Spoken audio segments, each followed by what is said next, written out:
Hello beautiful people, this is a follow on from that non-fiction book choosing video that I posted recently. So if you're interested in what non-fiction I read as a soon to be Cambridge undergrad, then I guess go and check that one out. It has a clickbaity title, I'm so sorry, but it's true. It was very hard, and this is also very hard. The fiction part.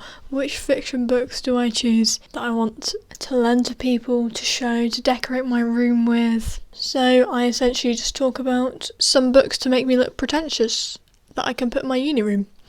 I would like to apologise for the iffy energy at the beginning. I promise it gets better very quickly. We all know I'm not going to pretend to have the capacity to film everything at once, so here we are. Okay, so there has to be some things that we need to consider, and one of those is the lending of books. I used to be so stingy with the lending of my books, like I would buy them new or I'd borrow them from the library. So the ones that I bought new, I kept in pristine condition. There were no annotations, nothing, no bending of the spine. Then we moved into the annotation era where I just used sticky notes, but I still wouldn't draw in my books, and they still had to look brand new. I did introduce highlighting and pens. There were specific rules I needed to follow, so of course lending was out of the question.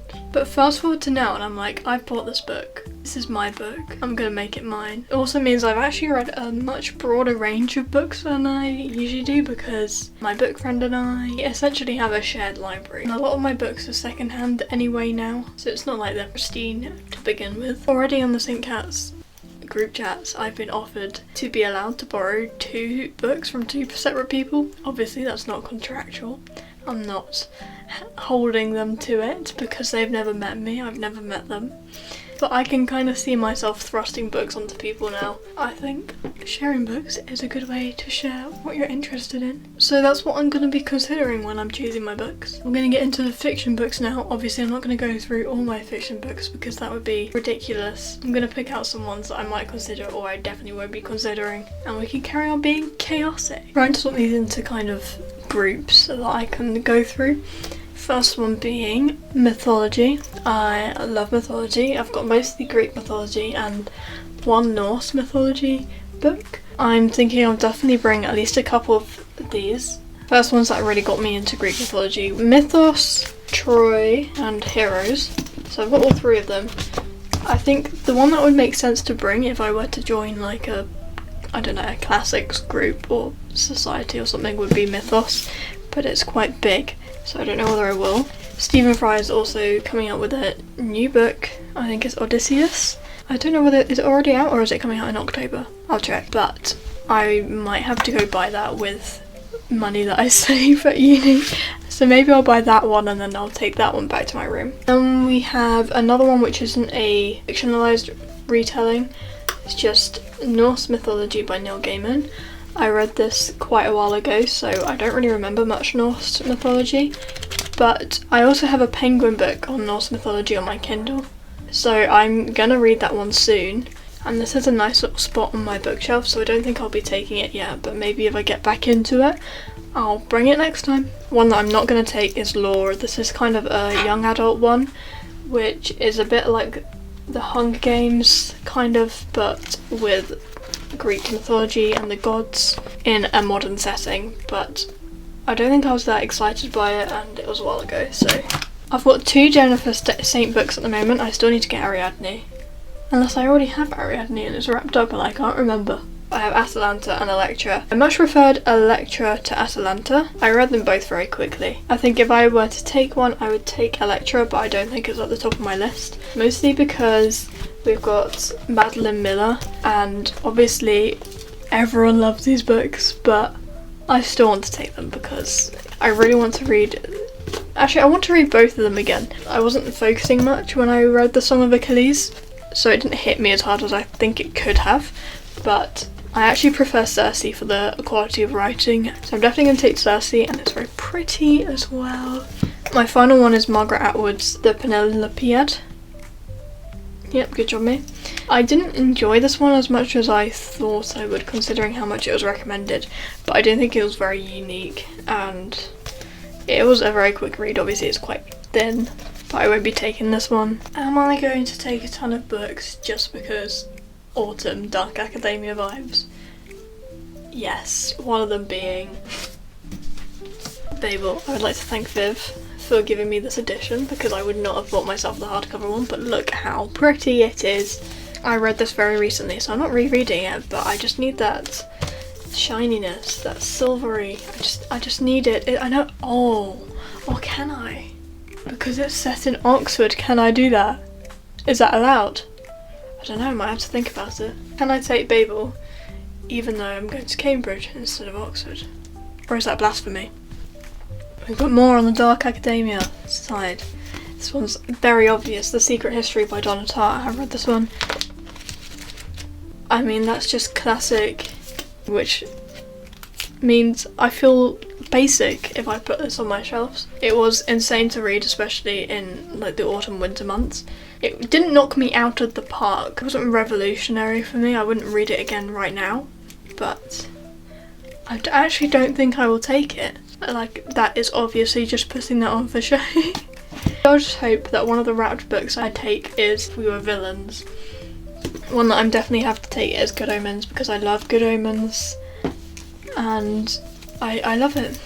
I don't know what to say. Good Omens, the series is so true to the book as well. R.I.P. Terry Pratchett, you would have loved working with David Tennant. But yeah, I have to take that one.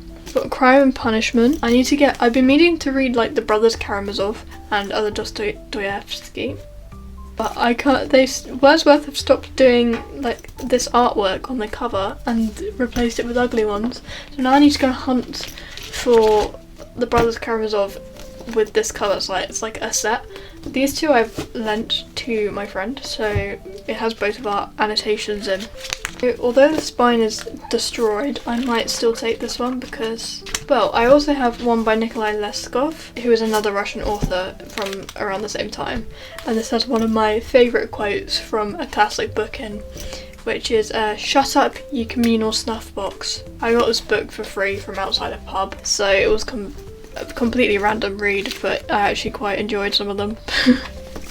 So maybe I'll take that one instead, just to be different, and show everyone the communal snuff box line. Autumn book, The Picture of Dorian Gray.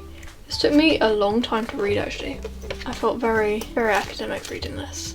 If I take it, it will be to save it from the dampness of my bookshelves here because it's starting to get yellow spots, even though I haven't had it for that long. So that can be a maybe. More autumn vibes. I've got On Earth We're Briefly Gorgeous.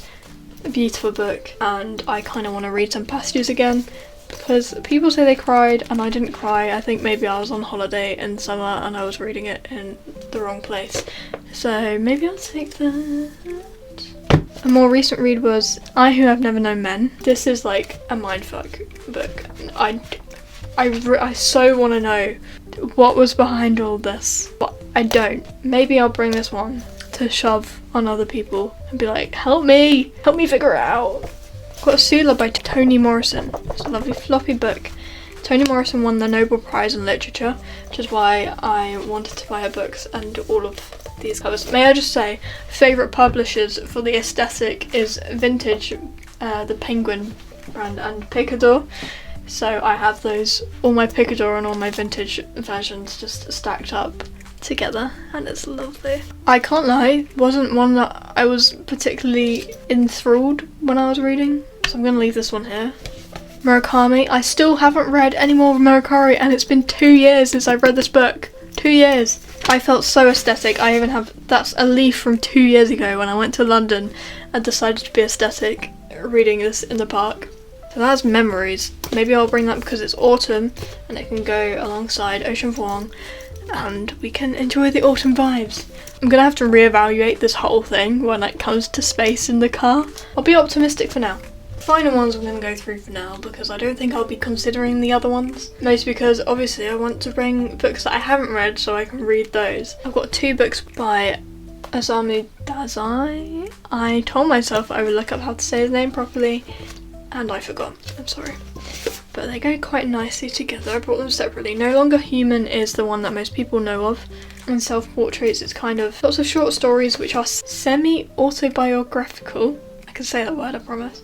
Let's be real, this is just autobiographical. I don't know what you're on about. Like, these are just, I read this one very recently. I don't think I'll be taking either of them because if someone asks me, what should I read? These are not the ones that are going to come to mind immediately, but there are very good lines in it, and very poignant lines about kind of life and stuff, although the protagonist is like, you love to hate him a bit. They're also a bit of an awkward size. They're like wider, very slightly. I've got Our Wives Under the Sea. I think this is a very good one for the Halloween era. Julia Armfield also has another book out, so I might keep this one for the gays and the Halloween vibes. Elamina P is one that I'm definitely taking because this is a lipogram, but the smartest piece of egotic literature. I love it. This town, they basically worship the guy who came up with the sentence, the quick brown fox jumps over the lazy dog. Why can't I remember what those sentences are called? Where they have every letter of the alphabet, basically.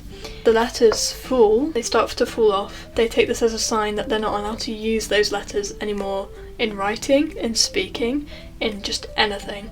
They're like letters and diary entries from the people, and you get down to like LMNOP are left, and that's all they have to write with. I so want to read this one again, and I just think it's so smart. I love lipograms and egotic literature. I have so many other ones that I want to read as well, so this one I want to show to everybody. Final one that I have right now is The Seven Husbands of Evelyn Hugo.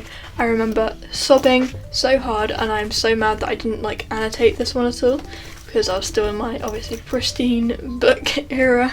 So I really want to read this one again and annotate it and possibly cry. But I'm not a fan of the cover or the spine or anything really of its looking. I don't want that in my uni room. I didn't love Daisy Jones and the Six, I can't lie, which I have on my Kindle, so I think I need to read a couple more Taylor Jenkins reads before I decide whether I want her on display. But I do love this book. I am going to reread it, but I don't think I want it in my uni room at the moment. Because the actual video setup is a pain to set up, I'm just adding all these things in like this vlog style. I also want to take In Memoriam by Alice Wynne because that's gay and it made me cry. And we need more gay representation in my room, I think. And that is pretty much it for now. I could talk about so many more books. So books are definitely going to be a theme throughout vlogs, etc. Maybe if I just want to have a book chat to break up my studies, I'll just ramble books at you. Although you can probably see I'm terrible at coming up with coherent opinions. Anyhow, thanks for watching. It'd be cool if you subscribed and liked the video so that I know at least one of us has opinions. Sorry for the random cut up upload as well. But take care of yourselves, and I hope to see you again. Bye.